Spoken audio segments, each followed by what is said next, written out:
Hello friends, welcome to Ahanika's kitchen. நம்ம இன்றைக்கி அஹானிகாஸ் கிச்சனில் ரொம்பவே ஒரு சூப்பரான பிரெட் வச்சு பண்ணுற ஒரு ஸ்நாக்ஸ் ரெசிபி தான் பார்க்க போகிறோம்.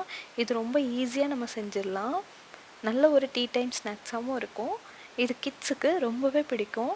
வாங்க இப்போ எப்படி செய்கிறதுன்னு பார்க்கலாம். இதுக்கு நான் இன்றைக்கி 4 ஸ்லைஸ் பிரெட் எடுத்துக்கிறேன். இந்த பிரெட்டை நம்ம கட் பண்ணி எடுத்துக்கலாம். நான் இதை ஸ்கொயர் ஷேப்பில் கட் பண்ணி எடுத்துக்கிறேன். நீங்கள் உங்களுக்கு விருப்பமான ஷேப்பில் கட் பண்ணி எடுத்துக்கோங்க. இது ரொம்ப தின்னாக இருக்கிறனால நான் 2 சேர்த்து எடுத்துக்கிறேன்.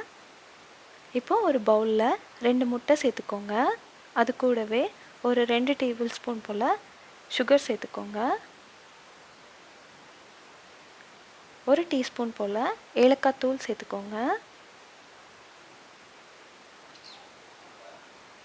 இது கூட ஒரு 3 டேபிள் ஸ்பூன் பால் சேர்த்துக்கோங்க. காய்ச்சி ஆற வச்ச பால் சேர்த்துக்கோங்க.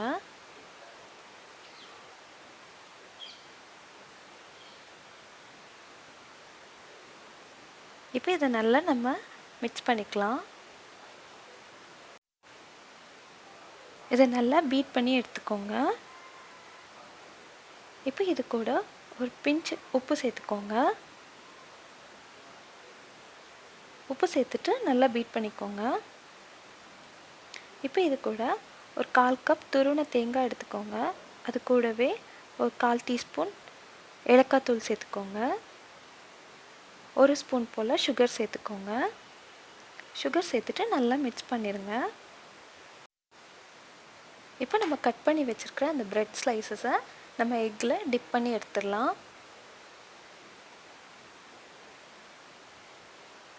இந்த மாதிரி நல்லா டிப் பண்ணதுக்கப்புறம் நம்ம இந்த தேங்காய் துருவலை அது மேலே நல்லா கோட் பண்ணிடலாம்.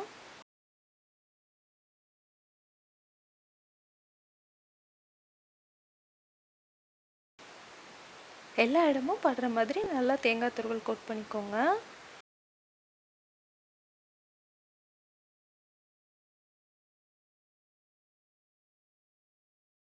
இப்போ எல்லாத்தையும் இந்த மாதிரி கோட் பண்ணி எடுத்தாச்சு. இப்போ ஒரு பேனில் 1 டேபிள் ஸ்பூன் போல் நெய் சேர்த்துக்கோங்க. நெய் இல்லைன்னா எண்ணெய் கூட சேர்த்துக்கலாம்.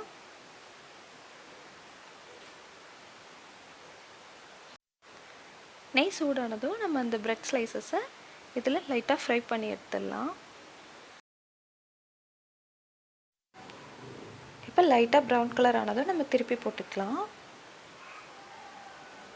இப்போ 2 பக்கமும் ப்ரௌன் கலர் ஆயிடுச்சு, நம்ம எடுத்துடலாம். இது ரொம்பவே சிம்பிளாக செய்கிற ஒரு ஸ்நாக்ஸ் ரெசிபி. குழந்தைங்களும் ரொம்ப விரும்பி சாப்பிடுவாங்க. இதை ட்ரை பண்ணி பாருங்கள். உங்களுக்கு இந்த ரெசிபி பிடிச்சிருந்தா லைக் பண்ணுங்கள், ஷேர் பண்ணுங்கள், சப்ஸ்கிரைப் பண்ணுங்கள். Thank you friends.